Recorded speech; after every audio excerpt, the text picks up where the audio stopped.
I stepped outside, so my jacket's a little wet. Early estimates from retailers forecast the biggest increase in holiday sales since 2011. The Federal Trade Commission does have the authority to go after these spammers. That is, if the agency can even track them down. We did obtain these emails. If you've ever had someone close to you commit suicide, you know it's something that just sticks with you. Now, that's something that you might want to check into because accreditation means accountability. For those of you who weren't able to make the road trip down here to Mobile, we figured, hey, let's bring you the ultimate bowl experience, and what better way to do that than bring you smack dab in the middle of the madness. With the weight loss journey underway, I think they're all just excited to get those first results, those first few pounds lost, and of course we'll be alongside for the ride.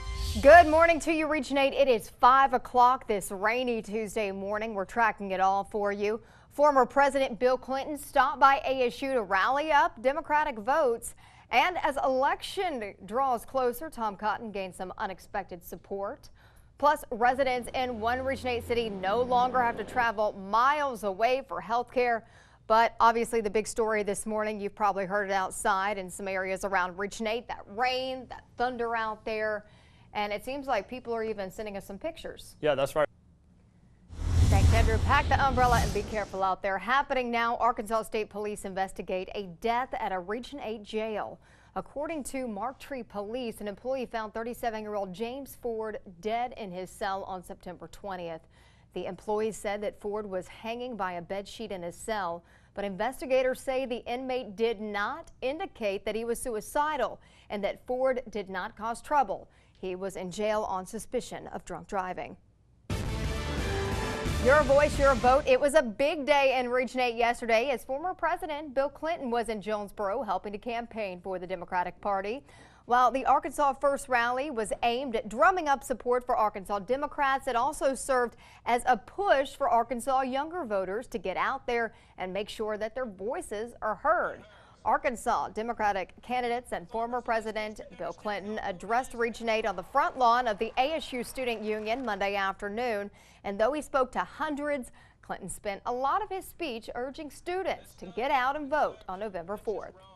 You're going to have to live with Health Alert News. Medical leaders investigate possible cases of the enterovirus just outside of Region 8.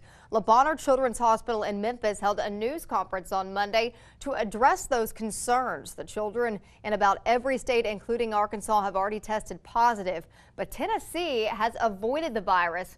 But that could change. Doctors say parents and children should take precautions to stay safe as possible. 526 continuing coverage. 4 senior officials at the Veterans Affairs Department get the boot. The fires are because of the nationwide scandal over falsified records and lengthy delays for medical care. We have some amazing video to show you this morning. It's just a scary situation. A sidewalk scare outside of a Florida cafe. Miami police, you see it there. Diners were sitting outside Saturday when a 66-year-old man lost control of his car and drove up on the sidewalk. Man, striking patrons there. 10 people had to be taken to the hospital because of this, and that included 2 children. The driver was not hurt, but police are investigating, and they believe that speed may have been a factor in this crash. Nonetheless, very scary, very scary. Talk about an unforgettable wedding proposal. This one's something. On Sunday, a man proposed to his girlfriend while they were in a hot air balloon in California. And, you know, that was cool and all, but unfortunately, the balloon had problems shortly after he popped the question. Imagine that. Okay, so wind shifts led the balloon offshore, and a group of surfers had to take the messenger line from the balloon, and then they pulled it down until lifeguards arrived on the scene.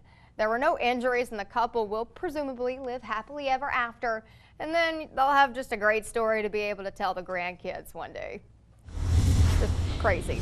Looking ahead, the second total lunar eclipse of the year is going to happen early tomorrow.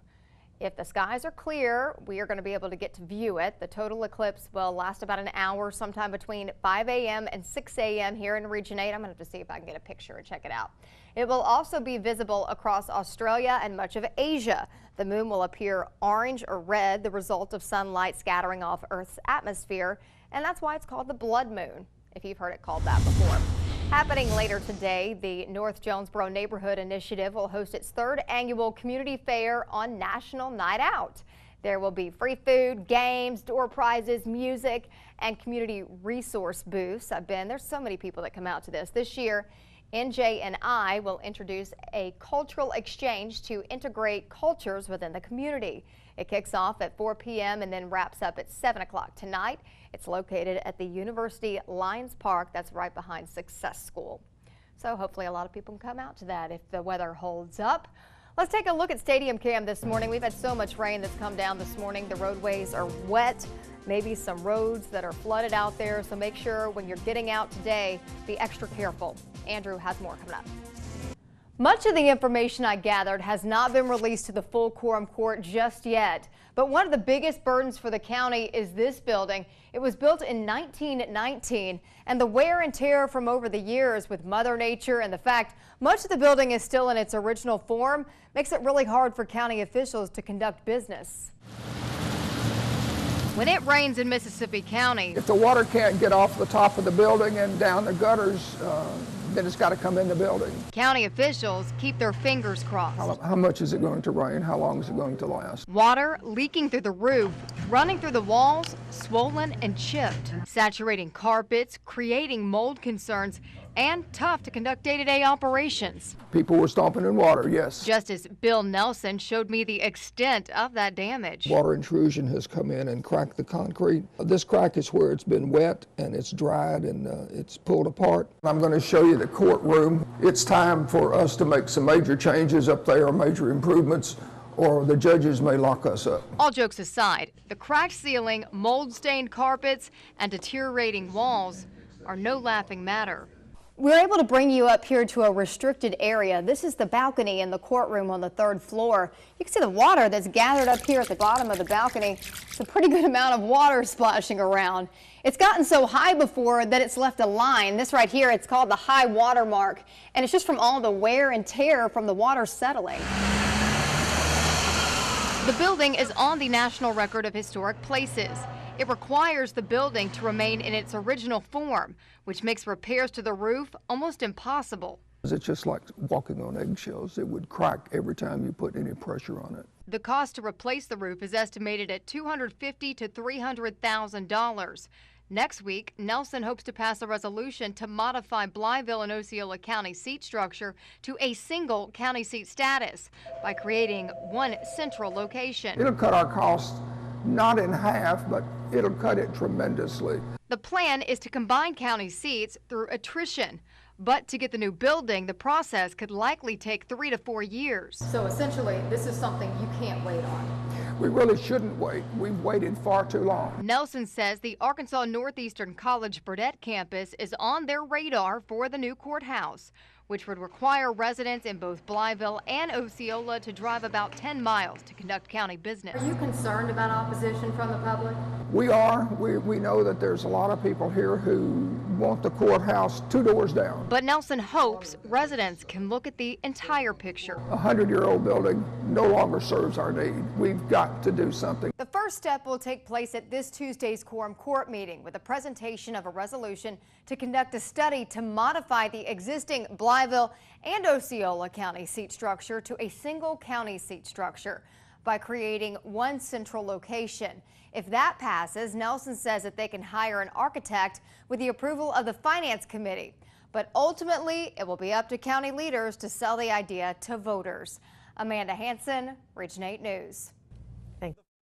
These are just a few of the pictures of the mold I found in the rental home where Iris Greenway lived with her 2 children. You can see the walls are covered with this dark stain from the baseboard to the window seal. All over the home, really. She claims that her landlord, Ralph Wood, called 2 companies to get an estimate about how much the mold removal would cost. One didn't want to risk their health. The other said that Wood would not like their estimate. In the end, neither company was hired, and she says the mold is still there, and it may have made her sick. I couldn't breathe. My rib cage feels like they're caving in on me. How frustrating has this been? Very. This is Iris Greenway's rental home at 616 North 7th and a half Street in Paragould, where she's lived for 9 months. When she found out about it, she called her landlord, Ralph Wood, about it back in November. When we started moving things, we found the hole, more mold, and then it goes all the way around. even in the windowsills. This is how the home looked back in February. Walls covered with hundreds of black rings. And this mold is so bad, just look at the window seal here. You can see it lines the window seal, goes all the way down the wall to the floorboard. And what's even worse is Iris's mattress was butted up against the wall. When we raised it up, I saw it. It was sopping wet and black. I was born with lung problems. I've got asthma, emphysema, and COPD. So I was used to waking up, coughing, couldn't breathe, but it just got worse. Iris was even diagnosed with a lung infection. As you can see, this letter from her doctor states the mold in the house could be the underlying cause. He told her to move out. I live on Social Security. I can't afford to just up and move. I don't even have a vehicle. I did have, but I sold it to be able to get my kids Christmas.